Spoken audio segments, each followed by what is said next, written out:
Mr. Speaker, it's an honour to once again rise in this House to discuss Bill C-22, an act to establish the National Security and Intelligence Committee of Parliamentarians and to make consequential amendments to certain acts. We on this side of the House, Mr. Speaker, pride ourselves in avoiding easy absolutes, in rejecting simple binaries and false dichotomies. The question before us today is not, as some would have us believe, whether we need to prioritize our security on the one hand or our cherished values on the other. Rather, the question before us is quite simple. Is our national security regime working effectively and in a manner consistent with Canadian law and values? Simultaneously, balancing these twin objectives, keeping Canadians safe while also respecting and safeguarding our rights and freedoms, is amongst the most fundamental duties that a government can perform. Currently, however, that duty does not contain an element of committee oversight, a glaring weakness which puts Canada at odds with accepted international best practices. To that end, in this legislation, we are confident that we have developed a model for robust and comprehensive parliamentary reviews, one that will help build the trust of Canadians in our national security and intelligence activities. The establishment of the National Security and Intelligence Committee represents the realization of a key 2015 campaign promise. I want to stress, however, that it is by no means the only action we are taking to strengthen Canada's national security framework. First and foremost, Mr. Speaker, we recognize that when it comes to an issue as fundamental to who we are as a country, it is important that the will of Canadians is reflected as much as possible. As a result, our government has engaged in an unprecedented series of consultations with experts, stakeholders, parliamentarians of all parties, and individual Canadians on issues of national security and civil liberties. These consultations remain ongoing and, as such, ensure that our approach to national security remains rooted in meaningful conversation and dialogue. Second, our government remains committed to addressing the more problematic elements of Bill C-51 as introduced by the former government. Specifically, and largely as a result of the aforementioned public consultations, we remain committed to amending Bill C-51 so as to better protect the right to advocate and protest and to better define rules regarding terrorist propaganda. Third, the ever-evolving nature of security threats, as well as the clear need to remain vigilant in defending civil liberties, requires that any national security framework not be set in stone. As such, our government has committed to mandating statutory review of national security legislation. Fourth, our government remains committed to fighting violent extremism in all forms. The recent rise in domestic hate speech and hate crimes, for example, has served as a poignant reminder of the need for vigilance and community outreach to combat domestic violence. The goal here is coordinate the efforts being undertaken at multiple levels to further enhance our capacity to prevent radicalization and violence and ultimately make Canada a global leader in this field. Bill C-22 fits within this pattern of strengthening and modernizing our national security laws and policies.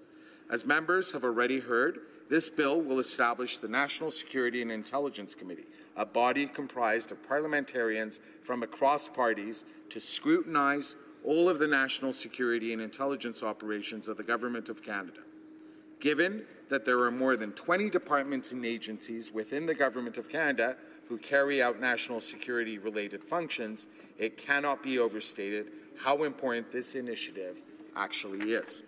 The current system of security oversight, such as it currently exists, remains highly fragmented with no partisan review bodies, judicial oversight, and ministerial discretion all playing vital oversight roles.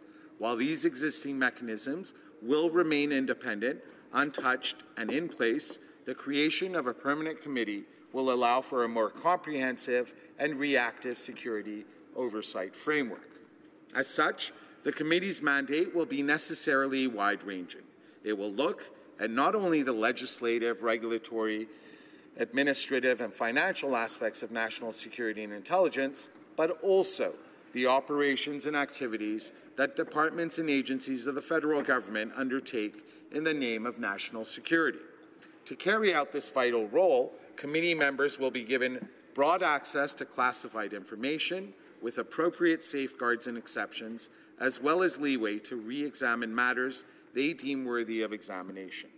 Importantly, Bill C-22 allows the committee to analyze and study laws, policies, and operations in real time, increasing the discipline, responsiveness, and accountability of our security framework. With the establishment of this committee, we will close what has amounted to an important accountability gap, one that has existed in Canada for far too long.